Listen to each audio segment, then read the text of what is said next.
And now it's time for another moment with Bob.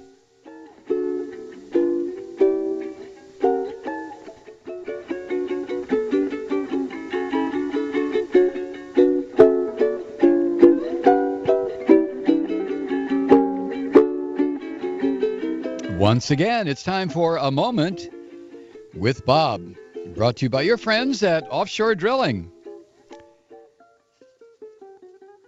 Hi, Mike. Let's assume Barack Obama will be elected president in November. I know that depends on a whole bunch of other assumptions. You have to assume that the conditions that led to the election theft in 2004 have been addressed and corrected. Since they haven't been, we'll have to assume that so many voters turn out for Obama that the election can't be stolen for the Republicans. Or we can assume that the corporate powers that be will be perfectly happy with an Obama presidency. Regardless, let's assume Barack will become the next president. Now what? Until recently, my pipe dream was that the Obama administration would magically take us politically back to September 10th, 2001.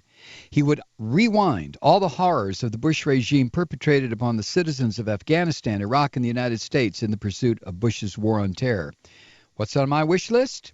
Stop the killing in stop the killing in Iraq and Afghanistan. Stop the torture.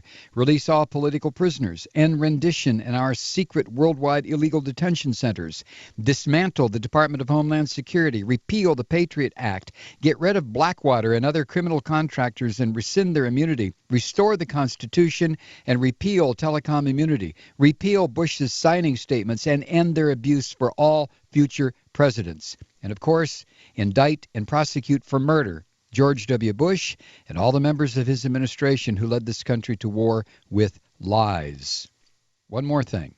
Make reparations for the invasion and occupation of Iraq that, unlike the reparations we were supposed to make to Vietnam, this time actually come across with the cash. While Obama's at it, he might as well hose out the Justice Department and all the other government agencies where lamprey-like bushies have done their damnedest to hollow out the principles of good governance. Like I said, it's my pipe dream. The chances of any or all of this coming to pass is not based upon any sense of morality. An Obama administration will do what has always been done and follow the righteous path of political expediency.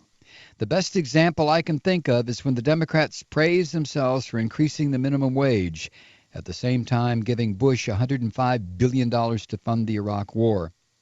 So over a 2-year period, the minimum wage will go from $5.15 an hour to $7.25. A shot in the arm for the American worker with a simultaneous shot in the head for Iraqis. Seems only fair. Hey, it's our political system at work. But lately, I've expanded upon my political pipe dream. My dream has taken a nostalgic course. Everyone is nostalgic for some magical time from the past, and I've always defined nostalgia as warmly remembering something that never happened. But the era I'm most intensely nostalgic for is not Mel's Diner from the happy days of the 50s, nor a drug-induced peon to 60s hippie communal living. No, I want the return to the birth of globalization and the outsourcing of jobs and industry, when GATT and NAFTA really started to kick ass. To hell with my liberal dreams. I yearn for the 24/7 wall-to-wall coverage of Monica Gate. I want to party like it's 1999. I want to go back to a time when America was still America. I want to return to December 10th, 2000, the day before the Supreme Court handed George W. Bush the presidency. The crazy conservatives want to overturn Roe v. Wade. I think the only way America can get back on track is to overturn Bush v. Gore. Not only do we have to rectify the incredible damage the Bush regime has brought to the world and our nation, we have to go to the source of the evil Nile. The 5 justices of the Supreme Court that stole the election for Bush, Kennedy, O'Connor, Rehnquist, Scalia, and Thomas, in throwing away the votes of 50 million Americans, committed one of the biggest and most serious crimes this nation has ever seen, trumped only by Bush's war against Iraq. How can we as a country move on without rectifying the seminal crime? For starters, we can impeach Kennedy, Rehnquist, Scalia, and Thomas and drag Sandra Day O'Connor out of retirement for her trial. When 5 people fundamentally alter this country such that it is unrecognizable, isn't it reasonable that they do a little jail time? Vince Bugliosi wrote in None Dare Call It Treason, quote, that an election for an American president can be stolen by the highest court in the land under the deliberate pretext of an inapplicable constitutional provision has got to be one of the most frightening and dangerous events ever to have occurred in this country. Until this act, which is treasonous, though again not technically, in its sweeping implications, until this act is somehow rectified, and I do not know how this can be done, can we be serene about continuing to place the adjective great before the name of this country? End quote.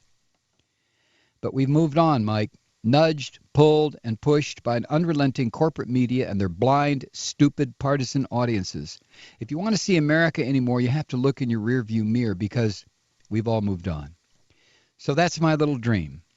The new administration will roll back the clock and try to put right the most grievous wrongs this country has committed against the world and its citizens. Look at what the Bush regime has done in only 8 years and realize what won't be undone for generations is if ever. As Bob Dylan said, well, now time passed and now it seems everybody's having them dreams. I'll let you be in my dreams if I can be in yours. Regards, Bob.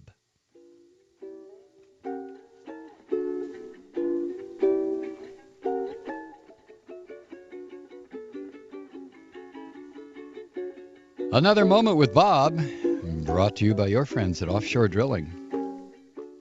And you can get this edition of A Moment with Bob by going to MikeMalloy.com and taking a look at the topics section, wherein you will find the link